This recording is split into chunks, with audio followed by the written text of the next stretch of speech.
Sa nakaraang buhay ko, akala ko, ang pagliligtas sa tao ay magbibigay ng pasasalamat. Nagkamali ako.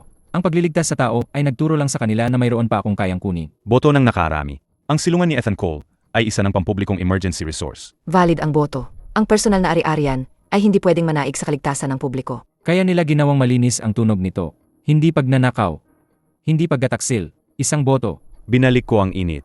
Sa akin ang sistemang ito. Binalik mo yan para sa building. Hindi.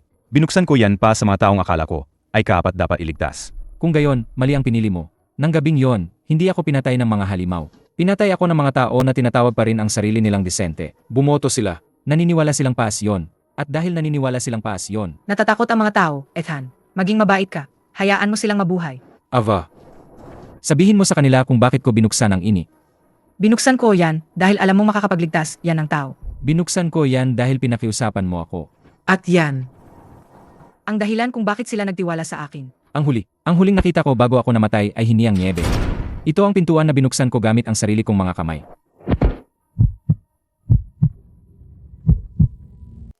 Naalala ko pa rin ang lamig.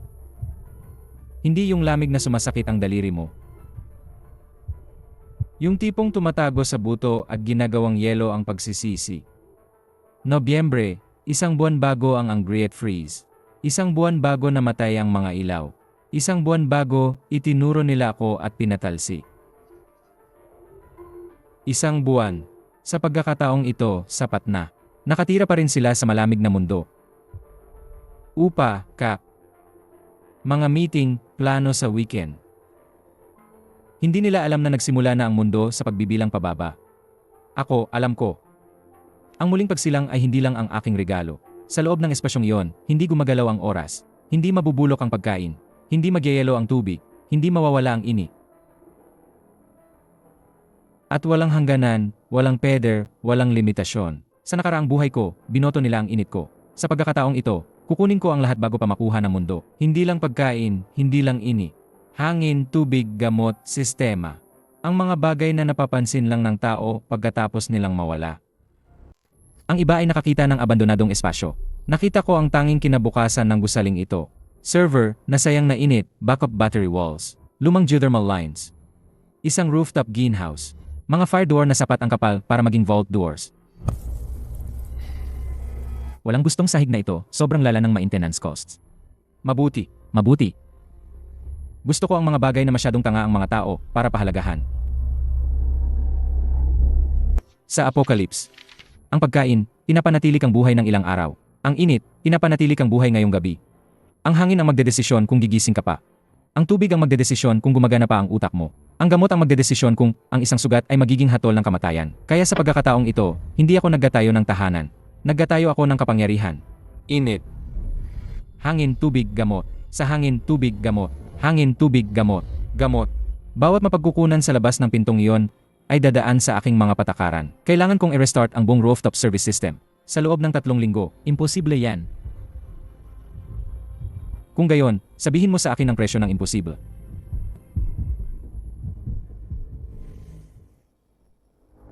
Akala nila kailangan ng dilatang pagkain sa apokalipse. Nagkamali sila. Ang unang alon ay hindi mamamatay sa gutom. Sila ay maninigas sa lamig, masasami. Lalasonin ang sarili sa uso. Magkapatayan sa dilim dahil sa kalahating bote ng tubig. Bakit bibili ng ganito karaming filtration gear ang sinuman? Ang taong gustong huminga. Nagtatayo ka ba ng lab? Isang kinabukasan. Palaging kumatawa ang mga tao pag narinig nila ang katotohanan ng masyadong maaga.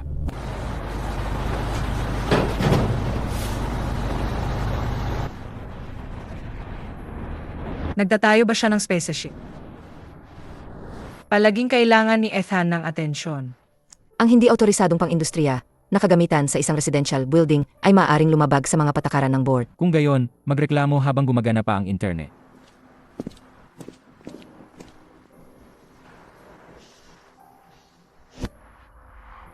Malakas silang kumawa.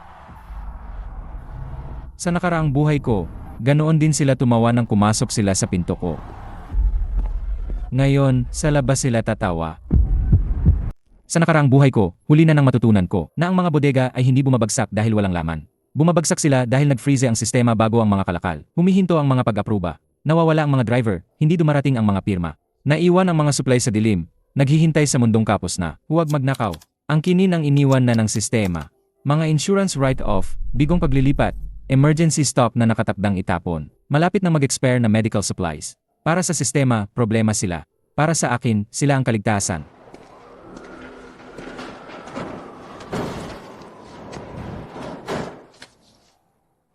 Sigurado ka bang ito ang tamang drop-off? Sabi ng sistema, pagkain, gamot, gasolina, baterya, grow media, buto, medical supplies. Ang kinabukasan na walang ibang nakakita. Inilipat ko sa aking mga kamay, kahon-kahon.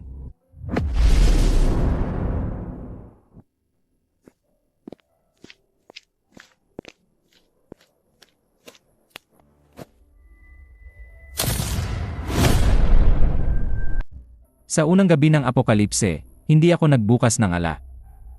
Pinanood ko ang isang hanay ng mga punla na sumisibol sa lupa. Naubos ang dilata. Ang buto, hindi. Hindi pa alam ng mga tao sa labas. Ang pinakamahalaga ay hindi ang kinain ko ngayon, kundi ang kaya ko pang palagiin bukas. Nang bumagsak ang kuryente, ang una nilang nawala ay ilaw. Tapos tubig, tapos ang asal. At ang maliliit na kasinungalingan na tinatawag ng mga tao na sibilisasyon. Tigilan niyo ang pagsusunog ng basura sa loob. Malalason kayo. Kailangan ng mga tao ng init, doktora, hindi sermon. Kung walang oxygen, walang saysay ang init.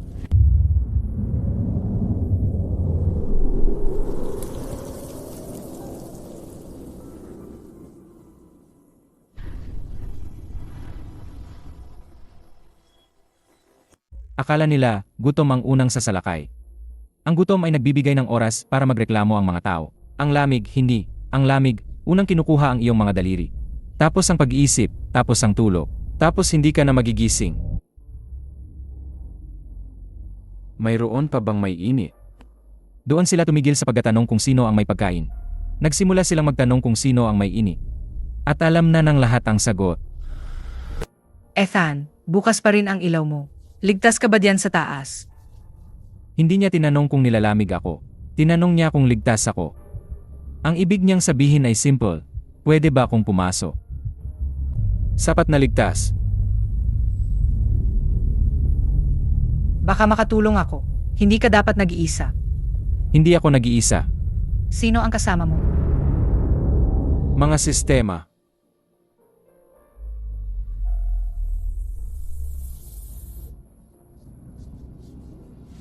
May pinagmumulan siya ng ini. Ang pinakamalaking kakayahan ni Ava ay hindi ang humingi ng pulong. Pampublikong paglilitis. Hindi siya nagmakaawa. Nagdanggap siyang nangangailangan. Si Ethan Cole ay may init, pagkain, at gamot. Kung may mamatay ngayong gabi, tandaan na sarado ang pinto niya. Alam niya eksakto kung saan itututok ang kamera. Hindi sa katotohanan, kundi sa pinakamabisang sakit. Sa nakaraang buhay ko, huli na akong nagpaliwanag. Ngayon, hindi na ako naggaliwanag. Naglaro ako sa ebidensya. Mas epektibo ang mga bata. Ang kamera ang magpapabukas sa kanya. Na out of context yan. Hindi. Iyon mismo ang konteksto.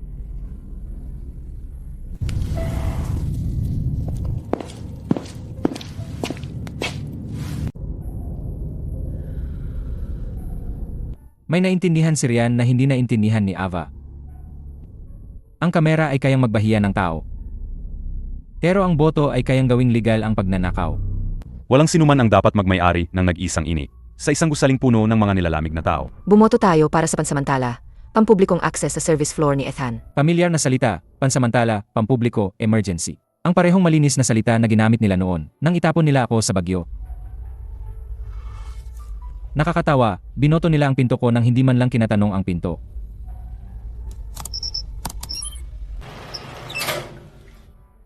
Akala nila, bumoboto sila para ipamahagi ang ini.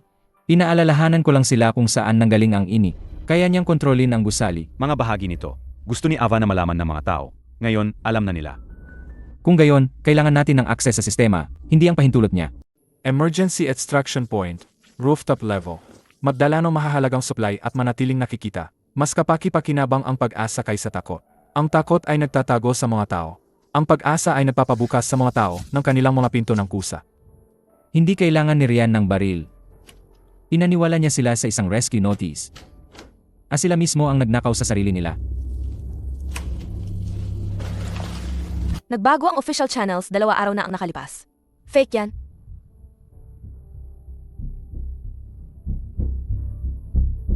Rian. Si Victor, nagnanakaw gamit ang kamao. Si Rian, nagnanakaw gamit ang pag-asa. Mas marumi ang pangalawa. Walang helicopter na darating. Pero kung iniwan mong bukas ang apartment mo, malamang ginawa yan ng mga tao ni Rian. Hindi siya walang kabuluhan. Kung ibinahagi ni Ethan ang sistema, walang sinuman ang kailangang maniwala sa isang broadcast. Hindi ko kailangang buksan ang pinto. Ang mga patakaran ay maaring umiral sa labas nito. Gabi-gabi, 8:00. 10 minuto na mainit na hangin. Limitadong espasyo. Walang pera, impormasyon lang ang tinatanggap. Ang kapaki-pakinabang na impormasyon ay bumibili ng ini. Ang kasinungalingan ay walang binibili. 3 segundo lang, naintindihan nila. Ang bagong pera, init. Ang apokalipse ay hindi biglang nagpapagawang masama sa tao. Nililinaw lang nito ang presyo. 2 minuto ng ini. Sapat para makabili ng sikreto. Pinag-away niya tayo. Hindi. Binibigyan ko ng presyo ang katapatan. Naubusan ng oxygen ang mga mas mababang palapag. Hindi lang lamig. Nagyelo ang mga ventilasyon.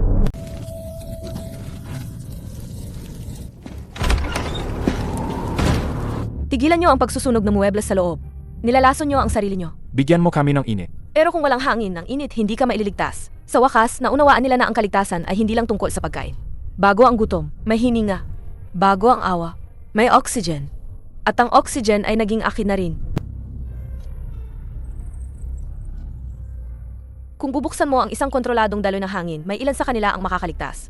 At pagkatapos, hihingi sila ng ini. Tapos pagkain. Tapos ang anak ko. Pagkatapos, magbabayad sila ng impormasyon muna. Hindi ako tagapagligtas, pero ang hangin ay pwedeng ibenta.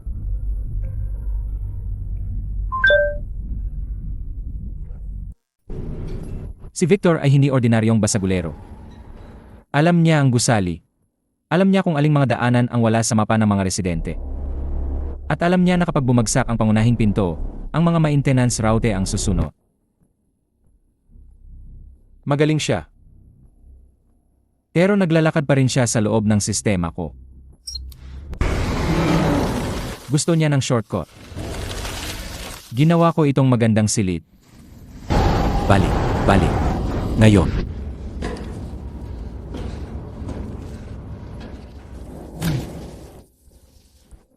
Maintenance route sarado dahil sa panahon.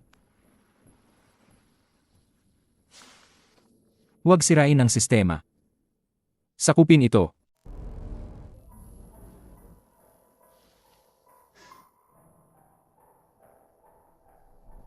Hindi natin ina-attack si Ethan.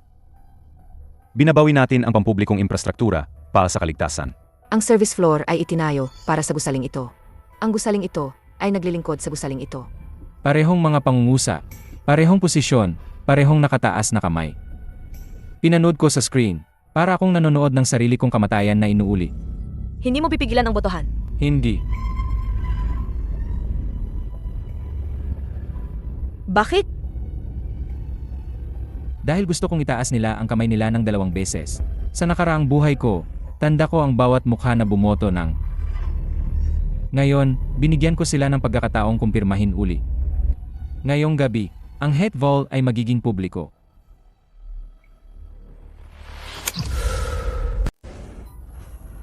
Ethan, may nanonood. Hahayaan mo ba talagang lamigin ang mga bata? Ang iyak na yan, umuulit kada 12 segundo. Ulit. Umiyak pa ng malakas. Hindi bubuksan ni Ethan, yan kung hindi tunog totoo. Ang bata ay hindi susi.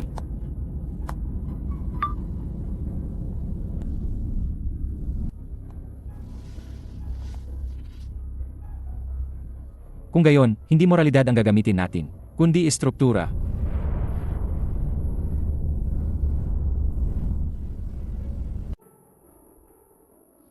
Sa Apocalypse, ang pinakamahirap para sa isang doktor ay hindi ang walang gamot, kundi ang may sapat na gamot para lang sa isang tao. Kung gagamutin natin si Turner, mawawala ang fuel route. Kung gagamutin mo ang ibang tao, baka mamatay si Turner. Pinapapili mo ako. Hindi. Ang bagyo ay... Niligtas niya si Turner, pero hindi niya sinayang ang gamot. Kaya patuloy akong nakikipagpalitan sa kanya. May prinsipyo siya, pero hindi siya tanga. Fuel room. Lower B level. Maintenance hatch. May ruta ka na. At pinili mo yan. Eh ako yung tanggapin. Iyon ang pagkakaiba. Parehong hinahabol ni Narian at Victor. Ang init ko ay hindi magi. Kailangan nito ng kuryente. Ang geothermal lines ay kailangan. Ang geothermal lines ay kailangan ng pumps. Ang pumps ay kailangan ng fuel. Ang storage space ko ang nagbigay sa akin ng supplies. Pero ang building ay mayroon pa ring interfaces. At ang ilan sa mga ito ay nasa ibaba ng pinto.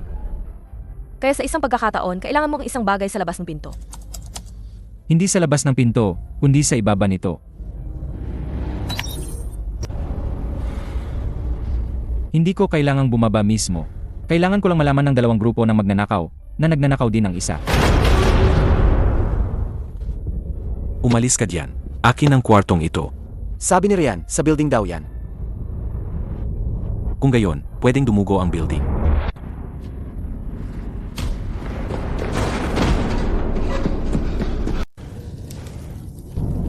Bata, huwag mong buksan ang pinto mo para sa akin.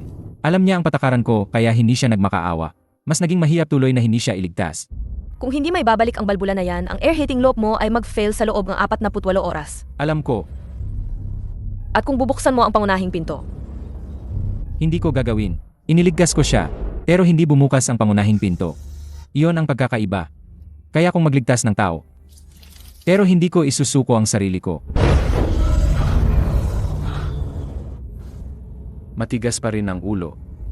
Buhay pa rin.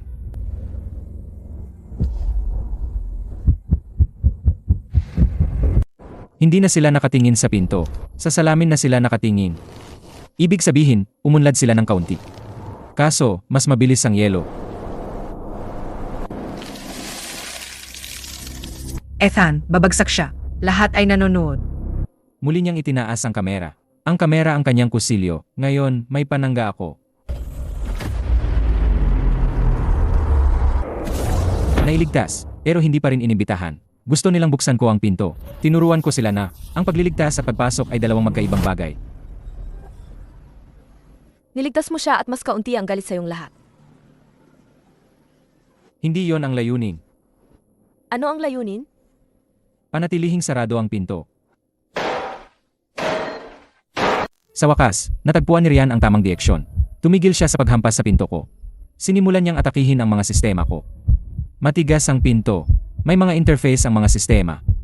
Kaya naman, mas mahirap ang matatalinong tao kaysa sa mga asong ulol. Kung masisira nila ang palabas na vent, babagal ang backup air exchange mo. Kung gayon, pag-aawayin natin sila sa maling vent. Sa Apokalipse, mahal ang katotohanan. Mura ang maling impormasyon. Pero ang murang bagay ay nakasira pa rin. Hindi siya nagtatago. Hinuhuli niya tayo sa pamamagitan ng sistema. Kailangan mamatay si Ethan.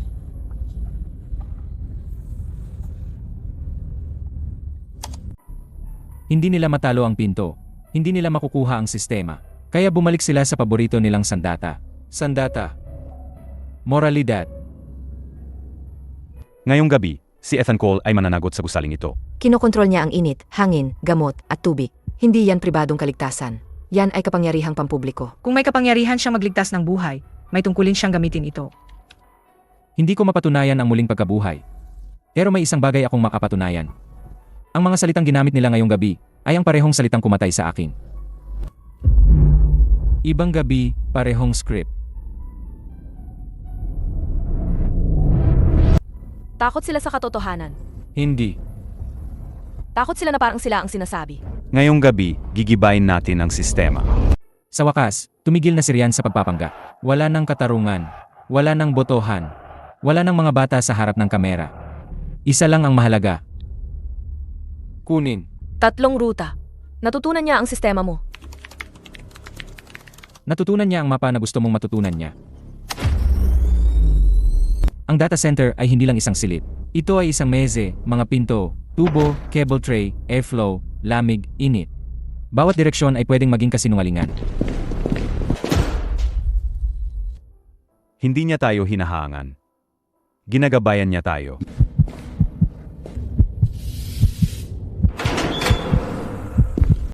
Bawat sistema ay may isang problema. Nag-iwan ng bakas ang mga tao. Ang araw na pumasok si Nora kay Victor, naalala ni Victor ang bahagi ng ruta. Hindi niya kasalanan. Pero ang apokalipse ay walang kakialam sa kasalanan. Alam niya ang karahasan, hindi niya alam ang quarantine. Kung gayon, turuan mo siya. Buksan mo. Pumasok ka sa medical zone nang walang pahintulot. May kaakibat yan na kahinatnan. Iyon ang kagkakaiba ni Nora at Ava. Ginamit ni Ava ang mga tao bilang kasangkapan. Ginawa ni Nora ang mga kasangkapan na armas. Sa wakas, naintindihan nila. Naubos ang dilata, naubos ang karne. Pero ang greenhouse ay hindi. Hindi na sila nagnanakaw ng pagkain ngayon. Gusto nila ang bukas. Sirain ang dome. At mawawala ang kanyang kinabukasan. Kung hindi mo ibabahagi ang paraiso, kukunin namin ang hardin. Ang greenhouse ay takot sa lamig, pati na rin ang mga tao. Ang pagkakaiba ay kontrol kung sino ang lalamigin. Dumating ka para sa aking kinabukasan. Kaya inalis ko ang iyong pundasyon. Sinira niya ang external sensor. Kung gayon, ayusin natin ang bukas bago ito mamatay. Ang pagpapasok kay Nora ay isang panganib. Pero ang panganib ay hindi kapareho ng pagkakamali. Mas marami siyang dinala kaysa gamot. Nagdala siya ng pangalawang pares ng mata na kayang humusga. Kung bumagsak ang dome, kaya mo pa ring tumagang taon. Hindi sapat ang mga taon. Nagpaplano ka para sa habang buhay. Minsan na akong namatay, kaya dapat lang na maging masinsinan ako. Walang pakialam si Ava kung mabuhay ako ng maayos. Ang pakialam lang niya ay kung kasama pa rin ako sa kwento niya. Ang presensya ni Nora ay nagsabi sa kanya ng isang bagay. Napalitan na siya. Inagaw niya ang pwesto ko. Wala ka namang pwesto. Magaling si Ava sa paggawa ng mga desisyon ng ibang tao na maging krimen. Kapag gusto niyang mabuhay, survival yon. Kapag ang iba ang gustong mabuhay, paggataksil yon. Si Yar Nora Wells, iniwan ang mga may sakit para sa init at pagkain. Pinili niya ang ginhawa habang ang mga pasyente ay nagyayelo sa labas. Tama siya sa isang bagay. Iniwan ko nga ang mga tao sa labas. Pero pinanatili mo ring buhay ang ilan bago kanila subukang angkinin. Ginagawa ba nitong malinis ang lahat? Hindi. Ginagawa nitong survival. Doon ko nalaman na hinding-hindi magiging si Ava si Nora. Naggapanggap lang si Ava na mabay. Si Nora ay pinapasa ng bigat ng kanyang mga desisyon. Kapaki-pakinabang ang mga tao, pero nagugutom ang mga tao. Natatakot sila. Naggataksil sila sa isa't isa. Sa wakas ay naintindihan ni Ryan na hindi niya kailangan ang mga tao. Kailangan niya ang lalamunan ng sistema. Putulin ang thermal exchange line. May pagkain siya pero mawawalan ng ini. Tapos magbubukas siya. At kung hindi niya gagawin, Ang paradis ay magyayelo kasama siya sa loob. nakahanap siyang tunay na linya. Kaya nararapat lang ang tunay na tugon. Akala ng lahat sa labas, ang pinakamalakas kong aset ay ang pinto. Mali. Ang pinakamalakas kong aset ay ang hindi nila alam kung ano ang susunod kong ipapasara. Ipaalala natin sa kanila kung sino ang nagpapaini sa kanila. Kaya nilang kiisin na mas maganda ang buhay ko kaysa sa kanila. Basta may kaunting init pa sila. Nang mawala ang init na yon, pati ang hustisya ay nagkalamat din. Si Ryan ang nagsimula nito. Sabi niya kaya niyang kunin ang sistema. Huwag kang tumingin sa akin. Nag-live stream lang ako. Tinuruan sila ni Rian bumoto. Tinuruan ko sila makipagpalitan. Ang resulta ay simple. Ibinenta nila si Rian. Ang impormasyon ay bumibili ng ini. Alam mo ang patakaran.